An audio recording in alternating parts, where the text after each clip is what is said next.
జై జై శంకర హర హర శంకర. అద్వైతం కంచి పరమాచార్య అమృతవాణి. పొందడం, వదిలిపెట్టడం. ఒక దానిని పొందడంలో కష్టం, వచ్చిన దానిని రక్షించడంలో కష్టం. అది పోతే పొందే కష్టం ఇంకా ఎక్కువ. ఇక వదిలిపెట్టడంలోనూ కష్టాలే. ఆరోగ్యం బాగుపడాలంటే పథ్యమైన వాటిని స్వీకరించాలి, అపథ్యాన్ని విడిచిపెట్టాలి. మిత్రులను పొందాలి, శత్రువులను విదిలించుకోవాలి. కనుక రెండిటిలోనూ సమస్యలే. కడుపులో వేసిన పదార్థం అజీర్ణానికి దారితీయవచ్చు, లేదా ఇంకా కావాలని అనిపించవచ్చు. విడిచిపెట్టవలసి వస్తే విడిచిపెట్టనప్పుడు రోగం మరీ ఎక్కువగా విడిచిపెట్టినా మంచం పట్టవలసి వస్తుంది. తొలగించిన సేవకుడు బెదిరిస్తే భయం. కొత్తగా వచ్చిన వాడు ఇంకా డబ్బు అడిగితే, సమ్మె చేస్తే భయం. ఇట్లా కొన్ని వందల ఉదాహరణలు చూపించవచ్చు. శత్రువుల గురించే బాధపడటం కాదు, ఎక్కువ చొరవ తీసుకున్న మిత్రులన్నా భయపడతాం. కనుక కొన్ని సందర్భాలలో వదిలిపెట్టవలసి వస్తుంది. ఇట్లా ఆలోచిస్తూ ఉంటే పనులు ఎందుకు చెయ్యాలా అనిపిస్తుంది. ఏ పని చెయ్యకుండా ఆత్మ ఎట్లా ఉంటుందో కదా, అది ఎంత గొప్పదో. మనకు సమాధి నిష్ట లేకపోయినా గాఢ నిద్రావస్థ అందరికీ ఉంది కదా. ఆ నిద్ర ఎంత ఆనందదాయకమో. మహారాజు కూడా నిద్రపోతాడు కదా. ఎందుకోసం? ఆత్మలో ఉండిపోతాం.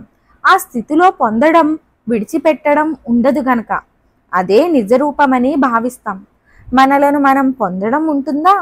ఆ పొందడాన్ని కోరుతున్నామంటే ఇప్పుడు దానికి భిన్నంగా ఉన్నామా? మనకంటే మనం భిన్నంగా ఎట్లా ఉండగలం? మనల్ని మనం విడిచిపెట్టగలమా? అట్లా విడిచిపెట్టేవాడెవడు?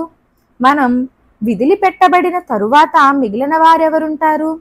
మనకంటే మరొకడు మనలో లేనప్పుడు ఆత్మను విడిచిపెట్టలేం. అది విడిచిపెట్టబడితే మిగిలేది ఏదీ ఉండదు. కనుక మనల్ని మనం విడిచిపెట్టలేం. మనల్ని మనం పొందేది కాదు. మనం మనగా ఉన్నప్పుడు కొత్తదేది ప్రవేశపెట్టబడదు. లలితా సహస్రనామాలలో అమ్మవారికి హేయోపాదేయ వర్జిత అనే నామం ఉంది. ఆమె ఆత్మస్వరూపురాలని అర్థం. హేయం విడువదగినది, ఉపాదేయం పొందదగినది. అనగా పొందదగినది కాదు, విడువదగినది కాదు. మనం ఏం చేస్తున్నాం? పొందదగిన దానిని పొందుతూ, విడవదగిన దానిని విడిచిపెడుతూ ఉంటూ కాలాన్ని వృధా చేస్తున్నాం. అంటే అవి రెండూ మనకంటే భిన్నమైనవి.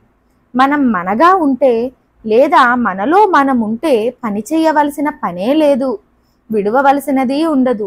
అందుచే నిద్ర సుఖశాంతులను ప్రసాదిస్తుంది. ఆ స్థితిలో దేవాసుర సంగ్రామం లేదు. ఈ స్థితి ఎల్లవేళలా లేకపోయినా రోజూ 7-8 గంటల పాటు విశ్రాంతినిస్తున్నాడు భగవానుడు.